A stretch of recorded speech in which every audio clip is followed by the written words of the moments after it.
온라인으로 명품 파는 일에 관심 있는 분들 중에 하루 종일 컴퓨터에 앉아서 시장 조사만 하는 분들도 있어요. 이걸 얼마에 팔면 좋을까? 이걸 팔면 진짜 돈을 벌 수 있을까? 이런 고민들을 하는 거죠. 하루에 몇 시간씩 명품을 거래하는 온라인 플랫폼 크림에 들어가서 시장 조사를 하는 거예요. 물론 이런 시간들이 필요할 수 있어요. 하지만 이게 너무 길어져 버리면 오히려 명품세를 시작하기가 더 어려워질 수 있습니다. 오늘은 진짜 명품세를 시작할 수 있는 3가지 방법에 대해서 말씀드릴 테니까요. 영상 끝까지 보시고 한번 실행해 보세요.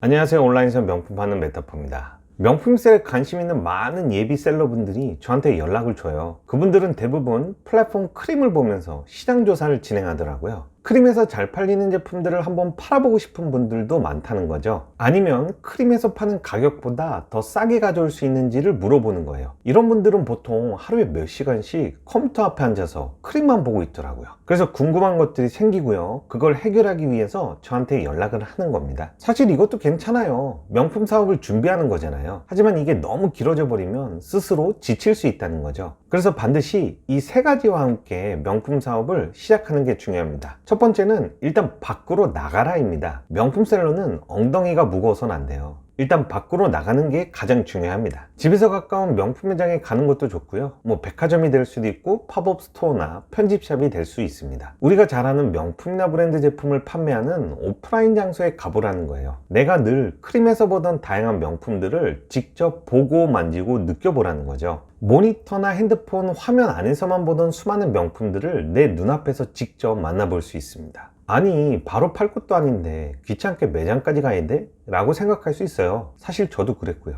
근데 직접 가서 보면 궁금했던 내용들이 많이 해결이 돼요. 그리고 팔까 말까 고민했던 제품들이 하나둘씩 정리가 됩니다. 무엇보다 매장에 가면 현장의 분위기를 느낄 수 있어요. 집에 앉아서 컴퓨터로만 명품을 보는 것과는 다르게 높은 동기부여도 가질 수 있고요. 명품을 진짜 팔고 싶다라는 생각을 더 강하게 가질 수 있다는 거죠. 저도 직장 생활하면서 명품셀에 관심을 갖게 됐어요. 당시에 인기가 많았던 겐조나 Y3, 지방시의 제품들을 항상 컴퓨터 안에서만 봤는데요. 팔아보고 싶다는 생각만 하면서 그냥 몇 개월을 보낸 것 같아요. 그러다가 우연히 회사에서 해외 출장을 가게 됐어요. 근데 공항에서 시간이 좀 남더라고요. 그래서 면세점에 있던 명품 브랜드 매장에 들어가 본 거죠. 그때 처음으로 항상 모니터에서만 보던 수많은 명품들을 직접 만나볼 수 있었습니다. 그러면서 제가 느낀 게 팔아볼만 하겠네 였어요. 그리고 결국 그때 봤던 명품들을 이태리 부티크라는 공급 업체를 통해서 수입해 팔았고요. 돈도 벌 수 있었습니다. 우리가 해외 나갈 때 면세점 들리잖아요. 이때 평소에 관심이 있던 브랜드 매장에 꼭 들어가 보시고요. 아니면 집에서 가까운 명품 매장이나 백화점이라도 일단 방문해 보세요. 귀찮고 부담이 좀 될 수는 있지만 일단 한번 다녀오면 명품셀에 대한 생각을 정리할 수 있어요. 그럼 매장에도 방문했으면 두 번째로 해야 되는 게 작게라도 직접 팔아보라는 거예요. 크림에서 뭘 팔까 고민하는 동시에 작은 물건이라도 직접 팔아보는 거죠. 판매하는 연습은 5단계로 진행하면 됩니다. 조사, 매입, 등록, 판매, 정산. 이 순서로 진행해 볼 수 있어요.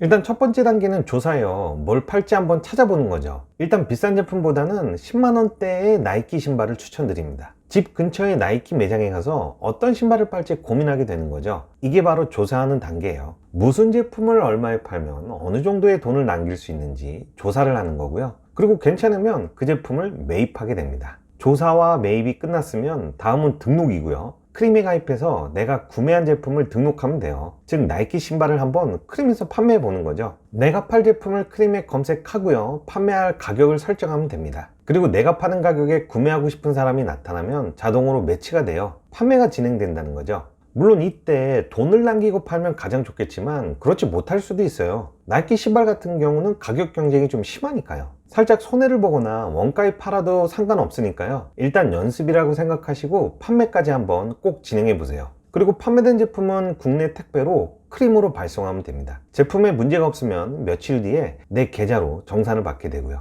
조사, 매입, 등록, 판매, 그리고 정산까지 진행이 됐으면 명품셀의 한 사이클이 끝이 난 거예요. 한 달 내내 크림만 보고 있는 것보다 이런 식으로 나이키 신발이라도 하나 사서 직접 팔아보자는 거죠. 그럼 단기간에 명품셀을 간접적으로 경험해 볼 수 있습니다. 사실 우리가 파는 모든 명품들은 이 5단계에 모두 포함돼요. 판매하는 브랜드와 수입하는 방법이 달라질 수는 있지만 대부분 비슷하다는 거죠. 예를 들면 이런 거예요. 앞에서 나이키 신발이었지만 이걸 미우미우 지갑으로 바꿔볼게요. 미우미우 지갑 중에서 잘 팔리는 제품이 뭔지 조사를 먼저 하게 되고요. 그 제품을 싸게 공급해주는 이태리 부티크를 찾습니다. 그리고 그 업체한테 지갑을 매입하게 돼요. 나이키 신발을 판 것처럼 동일한 방식으로 크림에 등록을 하면 되고요. 내가 설정한 가격에 판매가 되면 크림으로 발송하게 됩니다. 제품에 문제 없으면 며칠 있다가 내 계좌로 정산을 받게 됩니다. 이게 끝이에요. 아주 간단하죠. 나이키가 미우미우 지갑이 될 수 있는 것처럼 샤넬 가방이나 몽클레르 패딩이 될 수도 있는 거예요. 이런 식으로 브랜드만 바꿔가면서 판매를 진행하게 됩니다. 처음에는 미우미우나 샤넬, 루이비통처럼 비싼 명품보다는 우리에게 친숙한 가격대가 좀 저렴한 나이키나 뉴발란스 신발들로 연습을 해보자는 거죠. 안 팔리면 내가 신어도 되잖아요. 큰 부담 없이 연습을 진행할 수 있습니다. 크림을 보면서 명품셀을 실제로 실행할 수 있는 마지막 세 번째 방법은 자신의 취향을 찾으라는 거예요. 명품셀이 단순하게 보여도 명품셀은 단순하게 명품만 파는 게 아니에요. 그저 단순한 돈벌이처럼 보이지만 사실 그렇지 않다는 거죠. 그 안에는 수많은 선택지가 존재합니다. 대표적인 게 내가 팔 명품의 장르예요. 하이엔드, 클래식, 컨템포러리 이렇게 세 개로 나눌 수 있죠. 하이엔드는 비싼 가격에 루이비통, 에르메스 같은 제품들이고요. 클래식은 구찌, 생로랑, 프라다 같은 거고, 컨템포러리는 스트릿 브랜드인 베이프나 스투시 아니면 메종 키치네나 스톤 아일랜드를 말합니다. 즉 크림에서 남들이 잘 파는 모든 명품을 보고 있으면 안 돼요.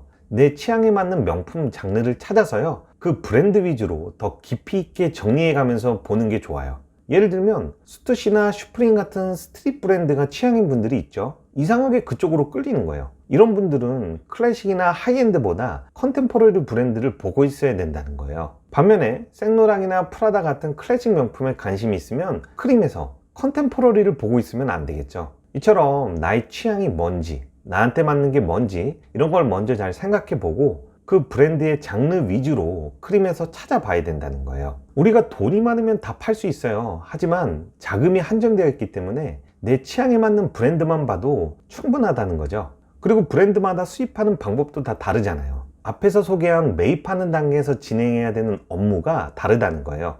직접 유럽이나 일본에 가서 매입할 수도 있고 이태리 부티크를 통해서 수입할 수도 있어요. 아니면 국내 매장에서도 간단히 구매해 팔 수도 있고요. 이처럼 일단 본인의 취향을 파악하고요, 그 취향에 맞는 브랜드를 연구하고 공부합니다. 그리고 그 브랜드에 맞는 매입 방식을 활용해서 가져와 팔면 돼요. 크림에서 잘 팔리는 모든 명품을 다 보고 있으면 아무것도 할 수 없어요. 내 취향에 맞는 제품을 선정해서 크림에서 순차적으로 시장 조사를 진행해 보세요. 그래야 빠르게 성장할 수 있습니다. 오늘은 하루 종일 크림만 보는 예비 셀러분들이 해야 되는 세 가지 액션 플랜에 대해서 말씀드렸어요. 모니터 안에서만 명품을 보는 건 시간 낭비가 될 수 있습니다. 일단 밖으로 많이 다니면서 다양한 명품들을 보고 만지고 착용해 봐야 돼요. 그리고 작은 거라도 일단 팔아 보시고요, 앞에서 소개했던 5가지 방식을 꼭 활용해 보세요. 추가로 도움될 만한 블로그 내용도 댓글에 하나 남겨놨으니까요, 함께 꼭 읽어보시길 바랍니다. 그럼 오늘도 영상 끝까지 시청해 주셔서 감사하고요, 다음에도 유익한 내용 가지고 찾아올게요. 좋아요와 구독 꼭 좀 부탁드립니다. 행복한 하루 되세요. 감사합니다.